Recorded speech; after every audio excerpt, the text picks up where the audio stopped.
primer lugar, muchas gracias por haber venido tan numerosos a escuchar las vivencias de uno que ha nacido aquí en Lasarte, que ha gozado de los primeros años de su infancia, entremezclados con tragedias también aquí en Lasarte.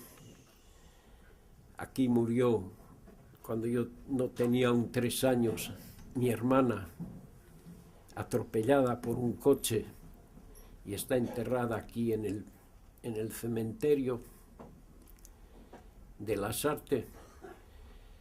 Y aquí nació un hermano mío, José Manuel, 6 años menos que yo, más pequeño que yo, que solo pudo vivir 5 años y sufrió de la tragedia de la guerra.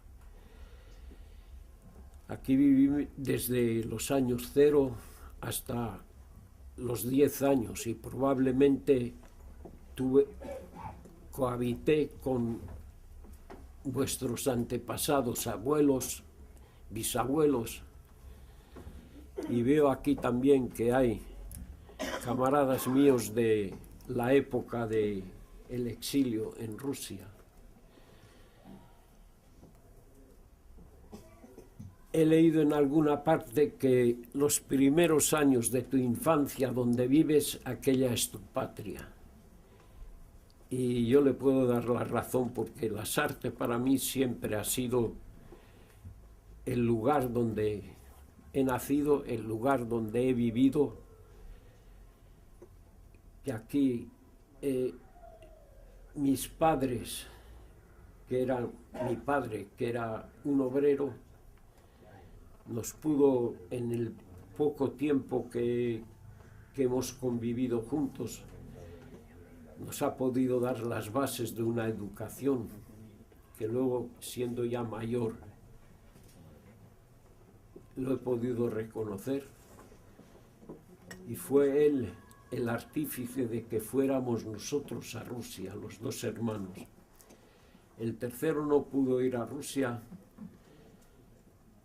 por, digamos, el sentimiento de una madre que no quería quedarse sola. Ya bastaba para ella que 2 hijos que tuvieran que marchar fuera al extranjero para salvar la vida. Esto no hay que olvidar.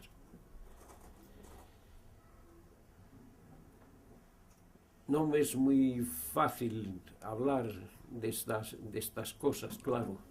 De aquí fuimos a Bilbao. Cuando regresé de Rusia 20 años después, le pregunté a mi madre cómo es que emigramos a Bilbao. Aparentemente no se mezclaban mis padres en cuestiones políticas, eran proletarios como la mayoría de los que fueron conmigo a Rusia. Éramos hijos de obreros. ¿Y cómo era que se marcharon allí a Bilbao? Y me dijo mi madre, es que éramos del bando de los rojos. Y efectivamente, aquí he contado ya varias veces un episodio que cuando tendría 6 o 7 años, os recordaréis el Gambo. Me enviaron una vez a por agua, con un botijo, y caí allí en una trampa por coger una trucha que había saltado a las piedras. Y luego, cuando quise volver a las escaleras, no pude, no alcanzaba eso, y me encontré en una trampa allí y estaba, lleno de miedo, hasta que apareció un niño allí. Me dice, alguien, te voy a ayudar. Y detrás de él apareció la madre y le dice, no, déjalo, que es de los rojos. Fijaros en qué ambiente se vivía en aquella época. Había un muro de odio infranqueable.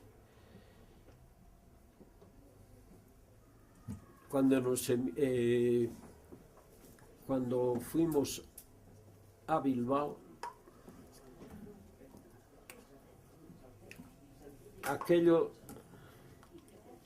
esos 11 meses que pasamos en Bilbao, siempre los he llamado una de las épocas más difíciles de nuestra vida. Hambre, miseria, bombardeos, horrores. O sea, aquello fue el museo de los horrores. Y esos 11 meses de vivencia allí en Bilbao, hay que comprender que influenciaron mucho en mi desarrollo subsiguiente. Muchas de esas cosas, o sea, lo he trazado aquí en este libro, o sea, he escrito en este libro, y para aquel que lo quiera leer le puedo asegurar que aquí no hay nada de invención. Aquí de mi cabeza pasó a la computadora, al ordenador. Escrito fue casi por casualidad. Yo he vivido muchos años, 44 años en Suiza. Después de llegar aquí en el año 56, trabajé aquí 5 años, viví 5 años aquí por motivos de cuestiones de la policía y todo esto que, digamos, de aquella época.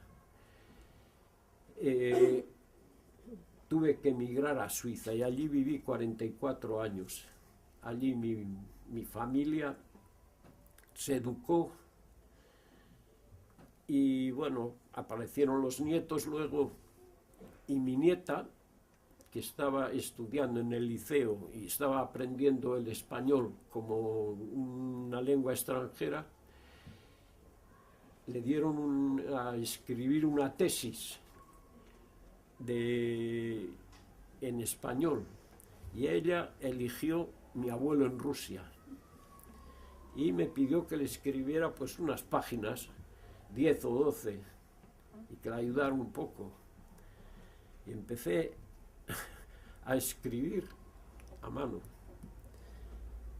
Y no sé, nadie me detuvo hasta que escribí 160 páginas y me pareció que estaba bien escrito y además que tenía la necesidad de evocar esta época tan difícil, quizá para que algún día lo pudiera leer y sirviera como ejemplo de lo que un niño puede sufrir cuando en medio de una guerra feroz como fue aquí en España, la guerra civil, y sobre todo los 4 años vividos allí en la Unión Soviética, los 4 años de guerra. Tengo que decir que vivimos justo día por día, nosotros los vascos, 4 años de paz. Y me atrevo a decir y a confirmar a quien quiera que esos 4 años vividos allí, las posibilidades que tuvimos allí, jamás las hubiéramos tenido aquí en España siendo hijos de obreros. Luego vino la guerra, día por día, 4 años después. O sea, el 22 de junio de 1941. Nosotros vivíamos una vida feliz. Lo único que nos faltaba era nuestra patria. Nos faltaba muchísimo las noticias que no recibíamos de aquí, de nuestros padres. Escribíamos sin parar, sobre todo los primeros años, y no podíamos recibir, la mayoría de nosotros no recibíamos respuestas. Los únicos, digamos, dichosos que recibían eran aquellos que tenían algunos conocidos en Inglaterra o en Francia, y a través de ellos recibían las noticias de España.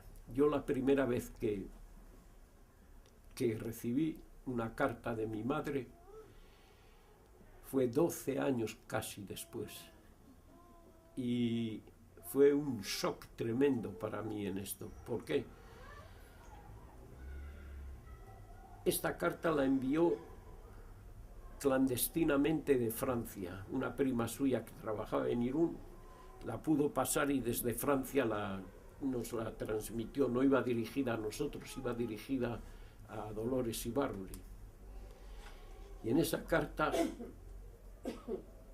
describía que mi padre había muerto, había sido asesinado por un falangista, que mi hermano José Manuel, que todavía no tenía 5 años, en la retirada hacia Santander, por las, digamos, miedo de la aviación, que murió. Que mi hermano el mayor Miguel había desaparecido, que lo habían cazado en San Sebastián pegando unas pasquinas, le detuvo la policía o la Guardia Civil, lo metieron preso, se escapó de la cárcel y que no sabía dónde estaba. Para mí esto fue un shock, pero terrible. Cuando empezó la guerra, yo vivía, o sea, estaba en una colonia para niños en el Mar Negro. Era como un premio de cada casa de niños infantil, elegían 2 por los buenos estudios y nos enviaron allí el día 22 de junio del 1941. Por la segunda vez mi infancia se truncó.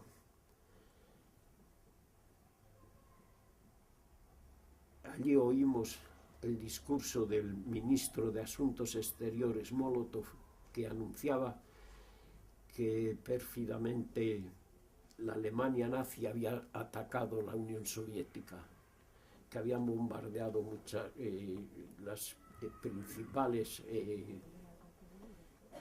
ciudades.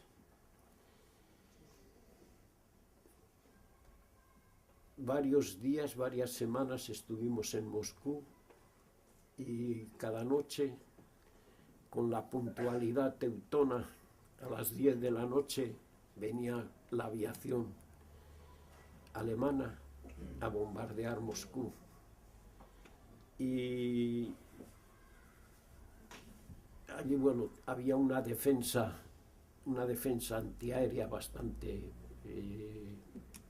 eficaz, y los estragos que hubo de esos bombardeos no fueron muy grandes. O sea, parece ser que murieron también y bombardearon, por ejemplo, el Bolshoi.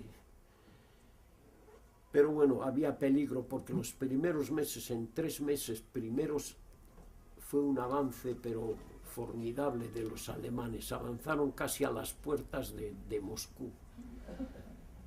Y nosotros ya a principios de agosto nos evacuaron a la zona esta de la Baja Volga, a Stalingrado, que luego sería famosa por la batalla de Stalingrado, donde ocurrió allí una matanza enorme de tanto rusos como alemanes. Y esto significó que fue el principio del fin del nazismo. Y allí vivimos casi un año. Cuando llegamos nosotros era la retaguardia. No había ni camuflaje de luz ni nada. Se vivía como antes de la guerra. No se notaba que la guerra, no lejos de allí, a un par de cientos de kilómetros, estaban allí muriendo gente. Pero vivíamos en una casona enorme y teníamos una escuela, pero a medida que el frente se aproximaba de Stalingrado, tuvimos que abandonar la escuela esa para que fuera un hospital. Y seguimos estudiando, pero en unas condiciones que, bueno, no puedo decir exactamente, pero hacía un frío dentro de la casa, allá pues igual 15 o 20 bajo cero, todos los cristales estaban rotos, toda la leña que teníamos allí acumulada para las estufas, para calentar la casa, se agotó. No había suministros de nuevo, eso. Suministros de comida también se hacía muy difícil porque todo era para el frente, para la guerra. Y allí vivimos así un año entero. Ya en primavera la cosa se estuvo poniendo más fea, o sea que los alemanes ya iban avanzando y llegaban a las orillas del río Volga. Y aquella tragedia era de verdad algo insoportable, ver a esos soldados que cruzaban el río, no sé cómo cruzarían, igual a nado, igual en una balsa, y se tenían que replegar allí de la parte izquierda del Volga. Y me recuerdo que una vez allí había un grupo de estos soldados que retrocedían y una mujer de cierta edad que levantando el puño les decía: pero ¿hasta dónde vais a retroceder? Había otra tragedia también, o sea que de todas estas zonas que estaban ocupadas por los alemanes retiraban de allí todo el ganado, y era pues una estepa.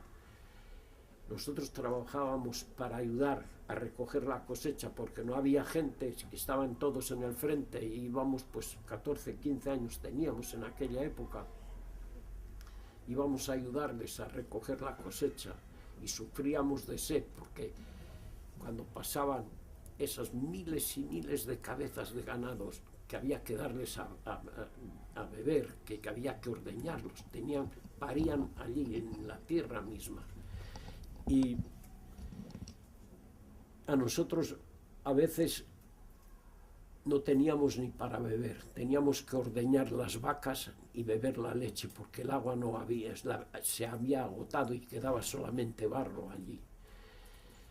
Luego estuvimos también allí, o sea, todo voluntariamente, a nosotros nadie nos obligaba, o sea, que nuestra tarea era estudiar y vivir allí tranquilamente, si se podía.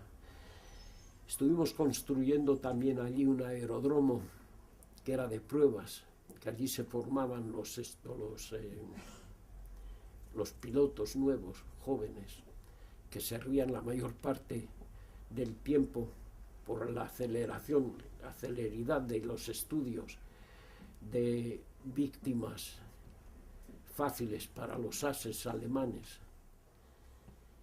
Y allí también el aset era bueno, no había agua potable, agua corriente, y tenían que traer el agua en unas barricas del río, y ya a 20 metros ya se olía el olor del cloro que echaban allí en eso.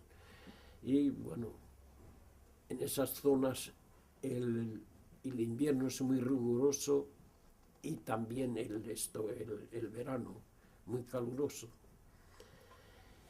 También ya cuando los alemanes se acercaban a Stalingrado podíamos ver, vivíamos a unos 30-40 kilómetros al sudeste de Stalingrado, podíamos ver cómo las llamaradas de los incendios, cómo bombardeaban esta ciudad. Luego de allí nos evacuaron a 2 semanas, estuvimos en unos trenes de vagones de ganado, y no sé, por milagro todos llegamos a nuestro nuevo destino, nadie murió por el camino. Y estuvimos allí, bueno, un año más. Y lo más, digamos, difícil de nuestra época, de aquella época, fue cuando ya se disolvió nuestra casa infantil y tuvimos que ir a estudiar, otros a trabajar, Yo fui a estudiar a una escuela de ingenieros de aviación. Perdón.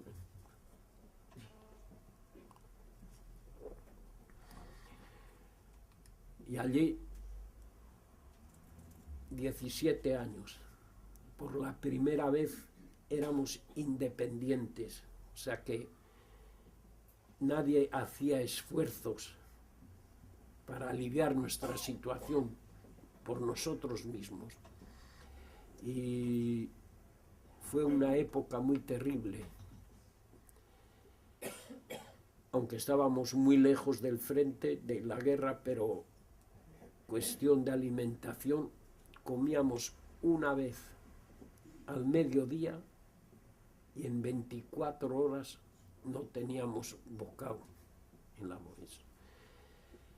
No teníamos leña para calentarnos y allí hacía un frío, bueno, de mil demonios. Hasta que luego, ya a finales de diciembre del 1944 decidimos forzar, digamos, la resistencia que había para que nosotros pudiéramos regresar a Moscú, donde creíamos y sabíamos que podíamos remediar toda esa miseria en la que vivíamos. Y llegamos allí a Moscú, o sea, éramos 36 niños y niñas, bueno, jóvenes ya éramos, ya tenía ya 18 años, todos malos, enfermos de la malaria, mal alimentados. Bueno, llegamos a Moscú y empezamos allí a trabajar en la fábrica de aviación.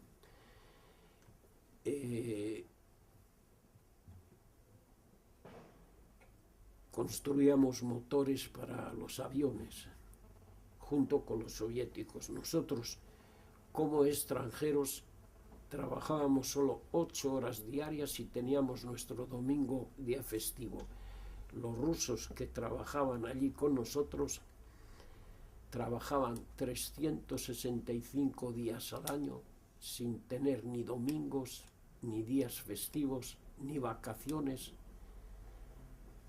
y 12 horas por mes, o sea, 12 horas en el turno de día y 12 horas en el turno de noche.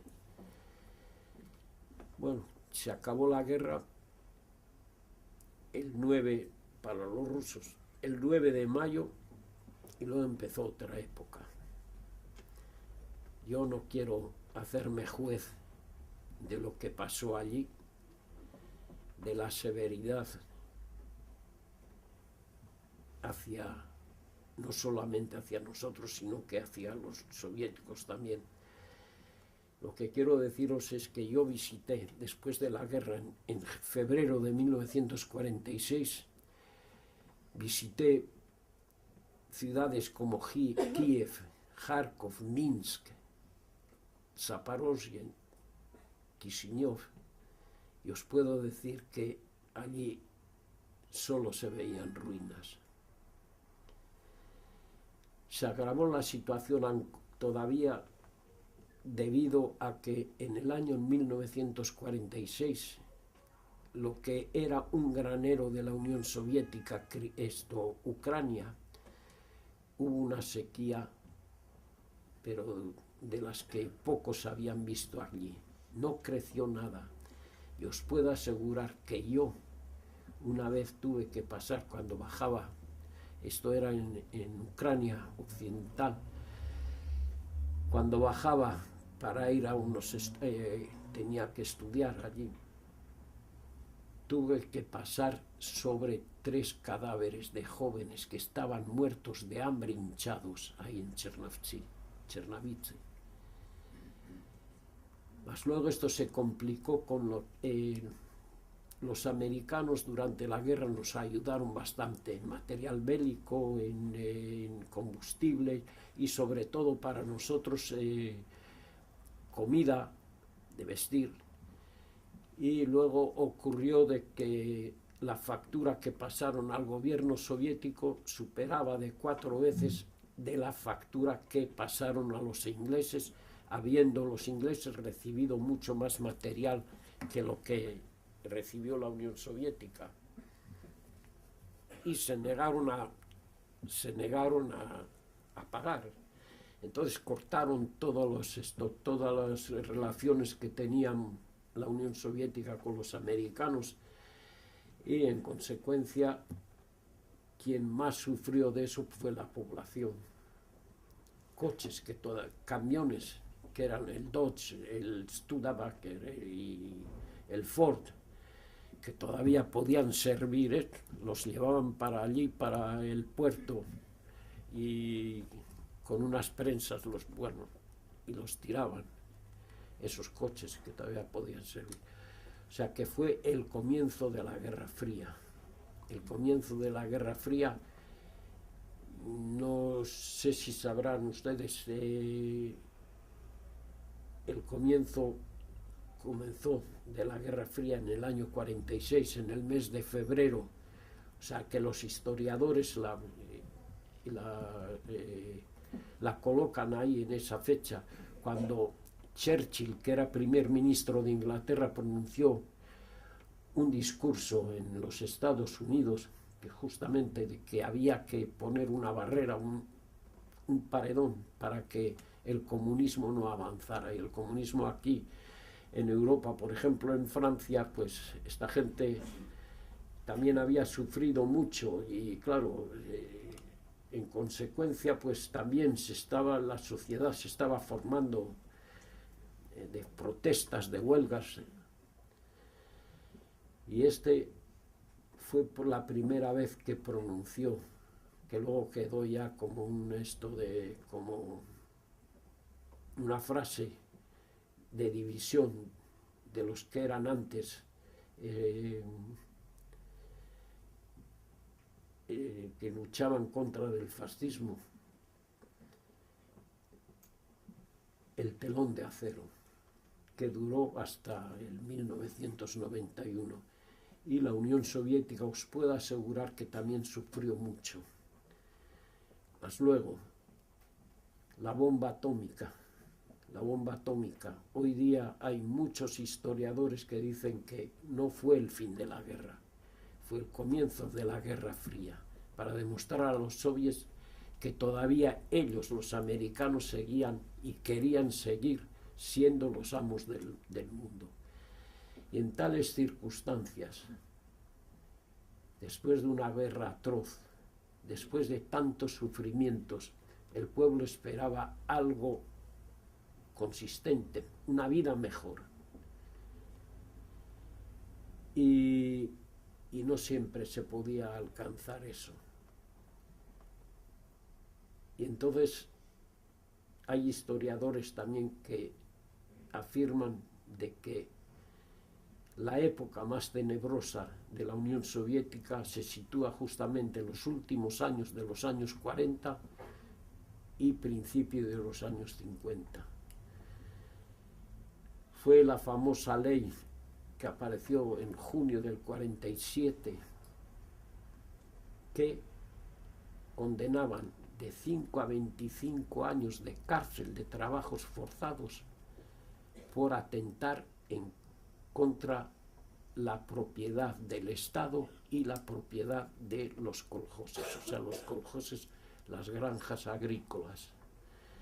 Y bueno, en muchas partes de la Unión Soviética aparecieron campos de concentración de esta gente que, si robaba, era para saciar el hambre. Y en ese torbellino caí yo también. Es como si comparas una viruta que en un huracán. Esa viruta pues va allí donde le soplan, donde sopla el viento, y es muy difícil en aquella época poder salir de eso. Yo tuve que pasar un año de gulag, o sea, de trabajos forzados, por haber robado para comer. Yo no me avergüenzo y hay algunos amigos que me dicen, pero es que vas a poner eso, ¿y por qué no? Es una parte de mi vida, una parte de lo que he vivido. Bueno, pude salir de eso, pero después de muchos años. Os puedo decir que en 6 años, si hablé 10 minutos en castellano, fue mucho. O sea que vivía con los rusos, trabajaba con los rusos, tuve que trabajar en una mina de carbón. Tuve que trabajar en una mina de carbón y 2 o 3 años una maldición me perseguía. No sé si habéis leído el libro ese del judío errante, yo era algo parecido. Trabajaba en una mina, estaba bien situado, bueno, todo, iba mejorando la vida, ganaba bastante bien, pero a partir del momento que recibí la carta esa de mi madre, tuve un shock terrible y eso comenzó a generó quizá, no soy médico, no sé, quizá una enfermedad muy grave que luego, después de 3 años, pude recuperarme. Pero en aquella época trabajaba en una mina de carbón y ya no podía más. Entonces pedí la baja, me la concedieron con mucha dificultad, porque allí retenían lo más posible no existía paro, quiero decir. Y cuando fui a la policía allí para que me dieran de baja del empadronamiento donde vivía, me dijo que no, que tenía que vivir allí porque yo era extranjero y tenía documentación de extranjero. Y basta que tenía un sello de aquella región, yo no me podía marchar de allí. Le dije, pues mira, quieras tú o no quieras, yo de aquí me marcho. Y entonces me dijo esa famosa palabra que luego me repitió muchas veces en mi cabeza: te arrepentirás. Y así viví, pues, no sé, desde el año... ¿Tengo que parar o no? No, yo te voy a pedir una cosa. Me gustaría que, bueno, ya que están lleno las arteagas, luego estamos. Me gustaría que contaras la anécdota esa de Michelin. Ah, sí. Esto me podéis creer, esto no es una fantasía mía, o sea que aquí todo lo que he escrito aquí se debe a mi memoria y no he recurrido a, digamos, no he sido inspirado por obras de otros ni nada, no. No sé cómo el que lo va a leer cómo lo puede apreciar, pero tuve un encuentro en Chisinau, en lo que es la capital de la República de Moldavia, con un oficial alemán que era preso, pero tengo que decir entre paréntesis que los rusos eran mucho más magnánimos con los presos alemanes que los alemanes con los presos rusos. Y allí un oficial preso alemán no trabajaba físicamente. Y os puedo asegurar también, un pequeño paréntesis, os puedo confirmar también que estaban mejor alimentados los presos, que trabajo yo con ellos en la mina, que la población, nosotros. Bueno, lo que me pide aquí Mailu, ocurrió esto ahí en Chisinau, y este oficial alemán me dijo, si quieres ver a 9 españoles, tal, están presos allí, puedes hablar con ellos. Bueno, es la primera vez que me enteré que las cosas en España no iban tan bien como yo me la imaginaba. Me dijeron que se marcharon a Alemania porque si no se morían de hambre aquí en España. No me lo podía creer, no quería creérmelo. Pero bueno, antes de llegar a ellos tuve que atravesar un cementerio de estos de trofeos de la guerra, cañones allí, bueno, hechos ochos, tanques con boquetes así. Uy, se me cae.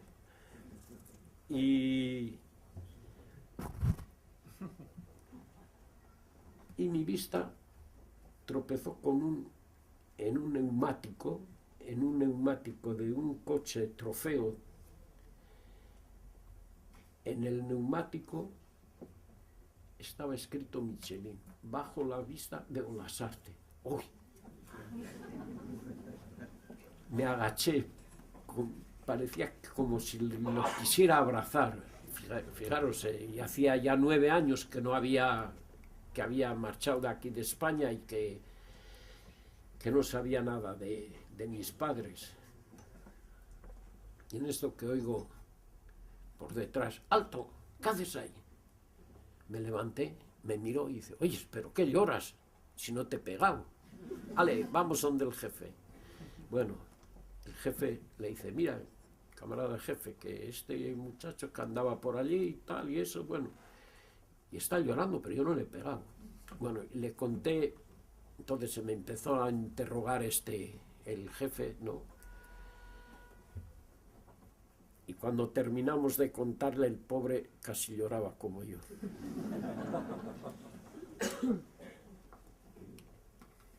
¿No ves cómo se ha reído? Tanto drama, hay que darle un poquito de humor. Es la nostalgia. He sufrido de hambre, de miseria, de todo. Y creedme que es tan malo sufrir de hambre, de miseria, de frío, de calor excesivo. Es igual que yo puedo equiparar también a la soledad. La soledad, aquel que la ha sufrido, la soledad que se encuentra solo en el mundo, que no puede apoyarse en nadie.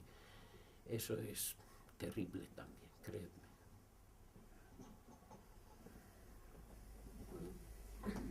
Jefe.